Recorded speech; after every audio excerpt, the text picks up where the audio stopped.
Hey, everybody, and welcome to the Payments Podium. I'm the Payments Professor, Kevin Olsen, and today we're going to discuss what a corporate credit union is. A what? Well, to help us to understand all this, I have Lisa Coffey with me. Lisa, would you please say hi to everybody?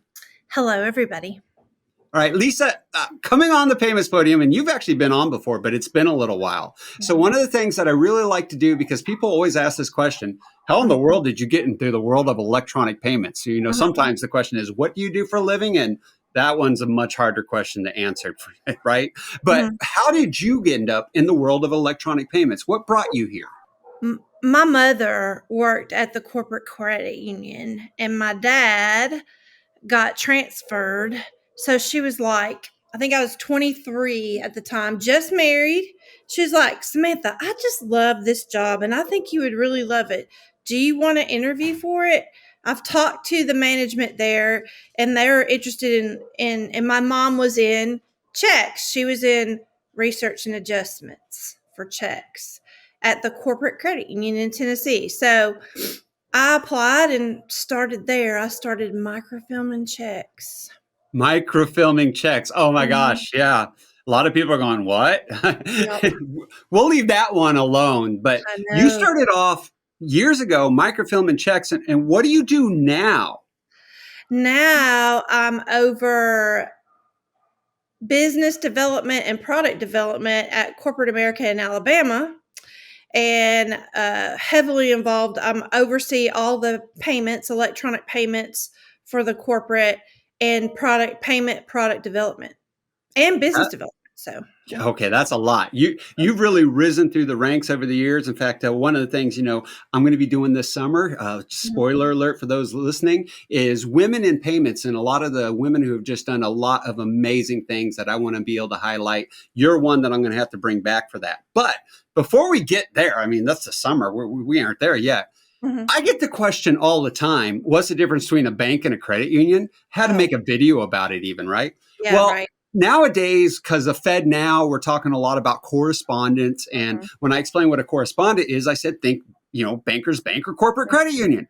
And then people go, well, what's that? So I brought you on today because that's what I want to be able to answer. What do I tell people a corporate credit union is?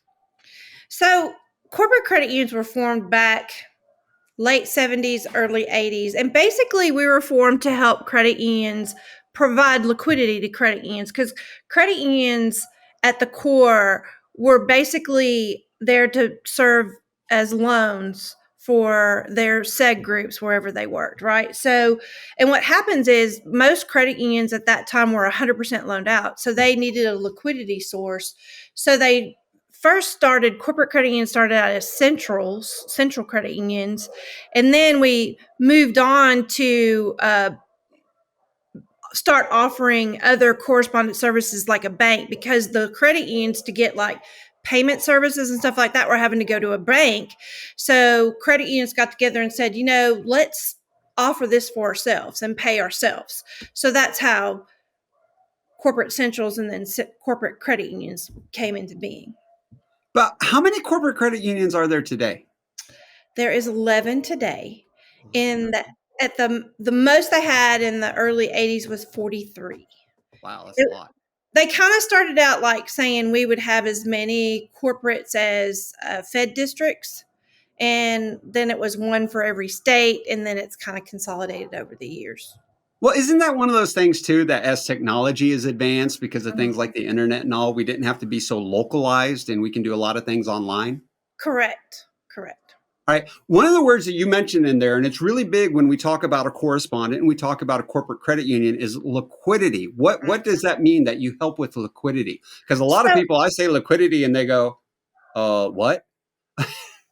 Yeah, so we offer credit unions investment services, but also lines of credit where we can help. They have credit unions, in order to be a member, they have to, just like natural person credit unions, they have to own a share. So all the credit unions that are part of us have a share in us. Now, some of the credit unions that are members of us are capital holders with us. And so what they have done is they have invested money into the corporate credit union, and it's perpetual, so they can't ever get it back. Now they earn dividends on it and that type of thing, so it's considered like an investment, but it's permanent to kind of ensure the support of the corporate network. So they have capital in us, or they're a member, they have a share in us, and our board of directors are volunteers of members of the corporate credit union, right? So they have shares in us, and they come to us for like lines of credit. We have offer settlement options, so the credit unions don't have to have a master account at the Fed. They can come through us. We hold the master account and cover settlement for all their services. So if I'm hearing right, it's your membership, in fact, is a lot like the membership in a regular credit union. Anybody can go, to in their community and be able to join as long as they qualify, of course. And it's Well, the where your credit union. members, So we just have credit unions, not natural people. not So natural people, so just regular credit unions. no, we don't have, or weird people. We don't do weird people or natural people. We just do credit unions, Or right? what we would call individuals. No individuals. Yes. Like Kevin Olsen cannot just come and join the corporate credit union, but Kevin could join something like, local to me would be, say, SunTrust Credit Union. Or, I'm sorry, SunTrust is the old bank. Who am I thinking of? Suncoast. Let me get it right. Suncoast. They got these big Spencer advertisements going on nowadays around here. I'm seeing them everywhere. But I could join Suncoast. Suncoast could then join Corporate America and be a member that way, right? Correct. Okay, and then the liquidity, if I understood right, at the Fed level, there are these master accounts that are used for the balancing between banks and credit unions to really move the money that takes place between the financial institutions. And you maintain one of those accounts, and you allow your member credit unions to be able to make use of that account. Kind of. They have an account with us, and we manage the account at the Fed, right? Right. So I oversimplify it. You did. Yeah. Kind of. Kind of. Okay. So you offer liquidity services. You said investment opportunities too. Well, what are the other things that a corporate credit union offers to your member credit unions? ALM services, asset management. And then we offer payment services like ACH, check processing, what we call share draft processing, and RTP, FedNow, wire services, cash vault services, deposit services, all that kind of stuff, just like a correspondent bank does. Just like a correspondent bank. So again, I'm hearing this right, because the way I explain it, the most simplest definition I can ever give to somebody is it's a credit union for credit unions. Correct. And what you're doing is all those services that, let's say, a small community credit union want to offer, the ACH, the FedNow type services, even electronic check services, they can be real expensive for them to go out and do on their own. So instead of them having to do it on their own, you have options for them to be able to come to and through you to be able to have affordable options they can then offer to their members. Right. What our sole purpose, since we're owned by credit unions, is to create an environment for credit unions to thrive, no matter what their asset size, that they can offer services to the natural person, no matter what their income is, demographic they come from in their communities, that they can offer service in a cost-effective way. Oh, I love that. So you make it to where I heard the word thrive, to where your credit union members can thrive, and so can the members of those credit unions. Those in those cases are natural persons, that they're able to then, no matter what their income level, have the same services that you'd have at any, let's say, large financial institution around the country. All of those same services that are offered by, say, a large financial institution, you're able to give that all to them. So what are the other benefits then of let's say, a community credit union coming to join you? Like, let's say we have a community credit union listening to this podcast. What would you tell them is the reason they should call you and become a member of corporate America?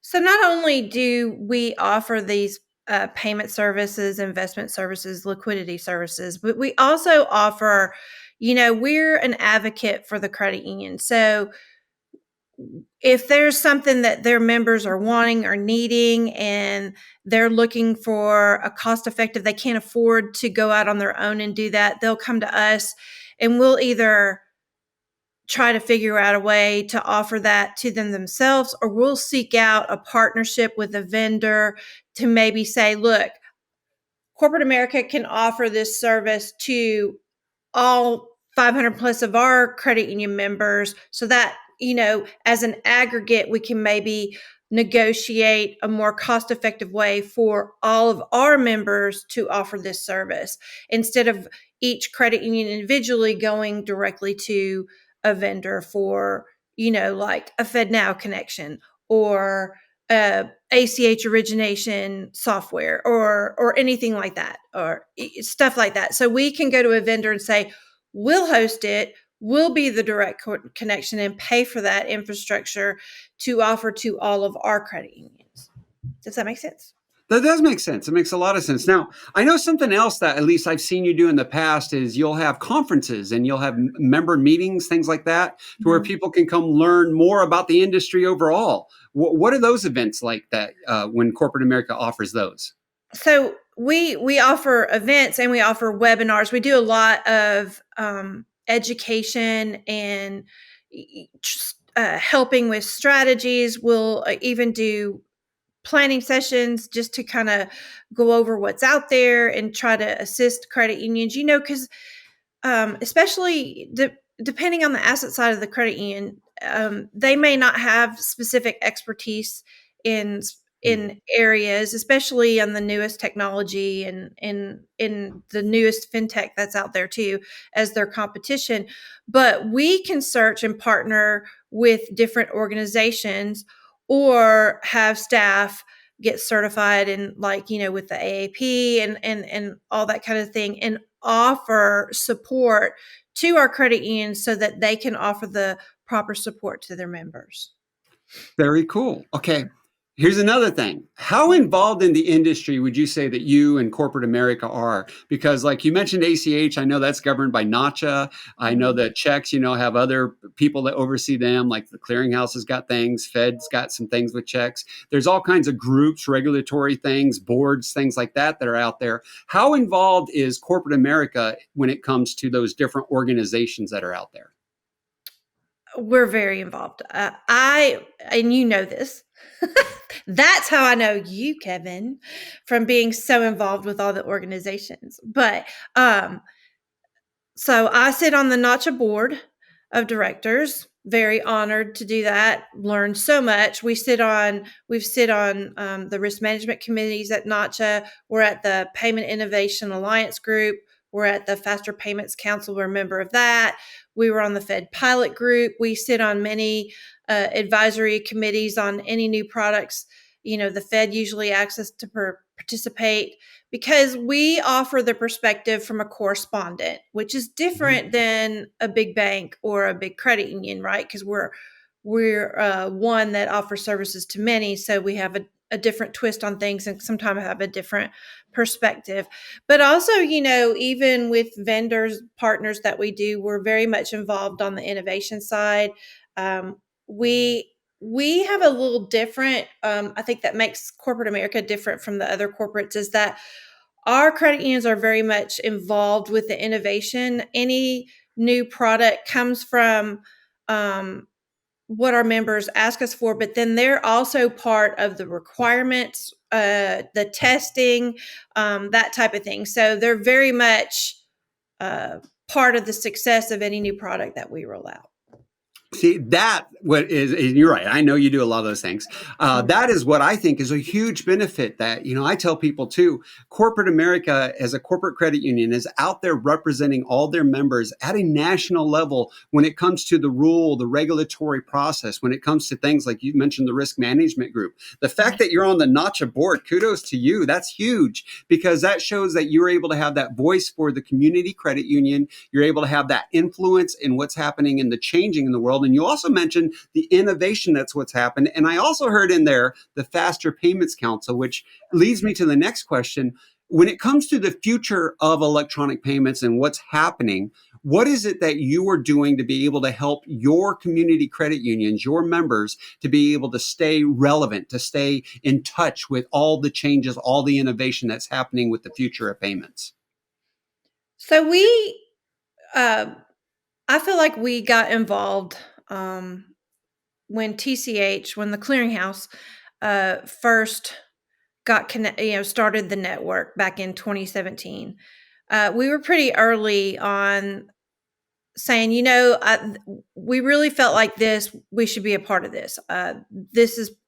Looks like it's going to be the future. So we were very early adopters of that rail of learning. Oh my gosh, it was like relearning everything you thought about payments changed with the clearinghouse's real-time payments.